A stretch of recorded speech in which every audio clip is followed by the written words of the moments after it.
subscribe ito Manny Vlog.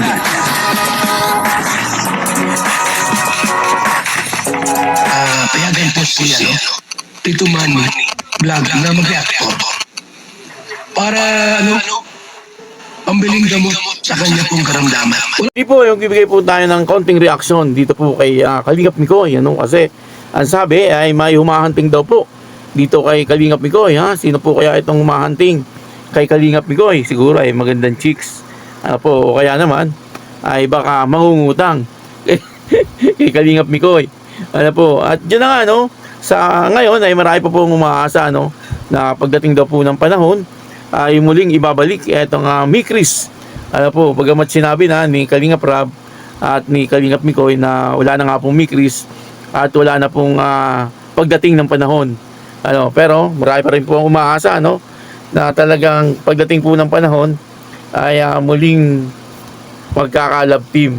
Etong si Krista at si Kalingap Mikoy, kung hindi man sa teleserye ay baka po sa tunay na buhay. Yun po ang sabi ng iba, kasi nga naman po etong si Tatay Junel ay talagang minsan may mga pahapyaw po siya, na talagang gusto niya pong maging manugang ay etong si Kalingap Mikoy. Kasi nga naman siyempre napakabait po ni Kalingap Mikoy.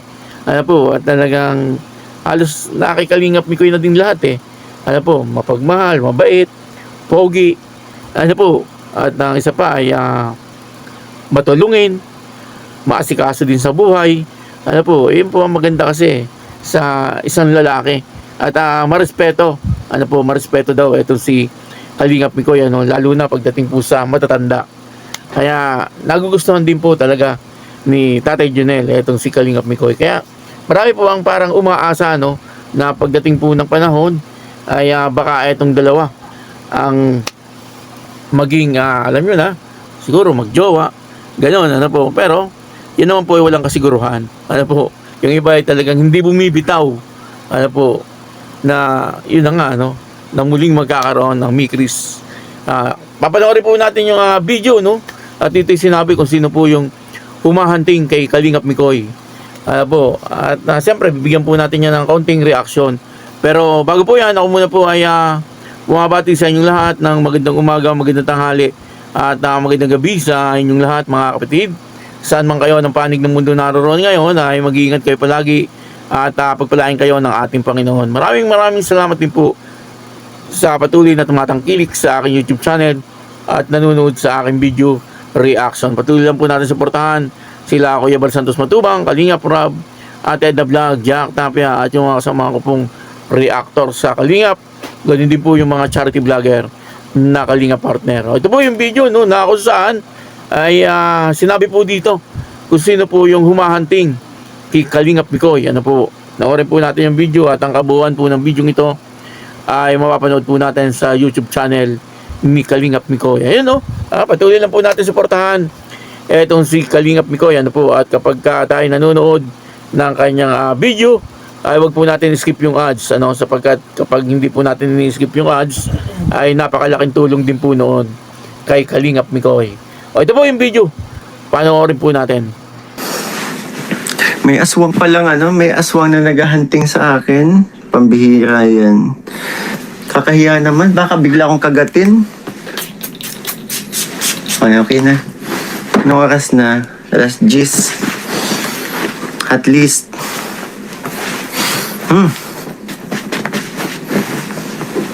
At least, ready.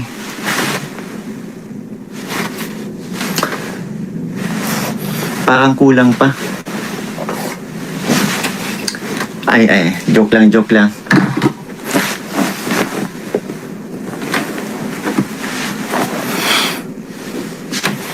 Sa naghahunting na aswang, hanapin mo ko. Sorry po. Naman kasi kayo eh. Talaga napapaano tuloy ako.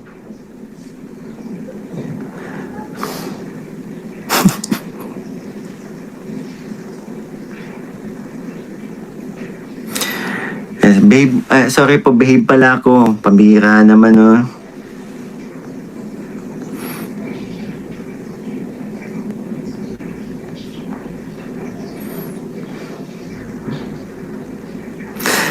Kaya kapag nagagalit si Alfonso talaga nagtatagalog.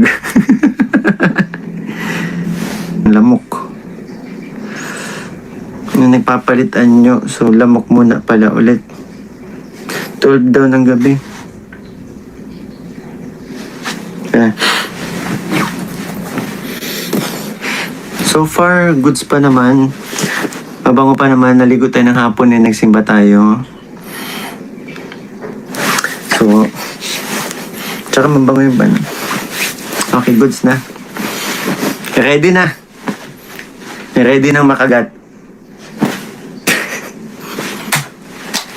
Wag lang mag-ano ng lamok. Wag lang mag-anyong lamok. Nako, automatic yan sa akin. Anak, ha? Si Kalingap Mikoy po nagsabi na may humahanting sa kanya, ha? Baka sabihin niyo na noon, prank. Si Kalingap Mikoy po nagpa-prank. Ano? Sabi niya ay may humahanting po sa kanya, pero aswang ang humahanting kay Kalingap Mikoy. Ano po, yun po na pag-uusapan sa live ni Kalingap Mikoy, ano? Ang pinag-uusapan po nila ay tungkol po sa aswang, ano, at hinahanting nga po daw itong si Kalingap Mikoy. Hindi lang po natin alam, ha, kung ano po yung tinutukoy dito na aswang. Baka po yung mga wakwak. Di po ba yung wakwak kay aswang? Ano po? Baka may nagwawakwak. Ano po?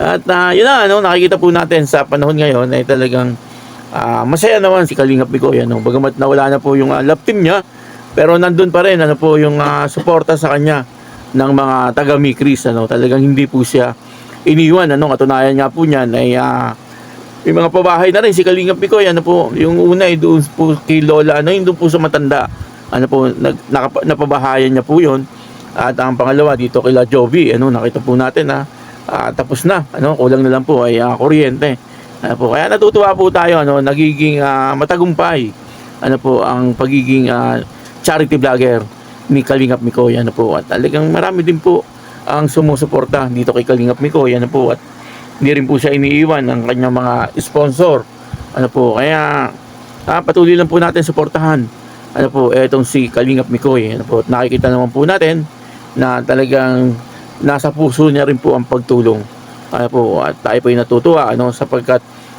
isa na naman pong magaling na charity vlogger ang nadagdag sa Kalingap, ano po, at yun na nga po ay si Kalingap Mikoy, ano po, kaya patuloy po natin suportahan etong si Kalingap Mikoy, ano po, at yun na nga po, sabi ko nga po ay kapag nanonood po tayo ng kanyang mga video, hanggat maaari ay wag po natin skip yung ads, ano po. Maraming salamat po sa inyong lahat, at ako po si Tito Manny Vlog na nagsasabing God bless you all, Diyos mabalos.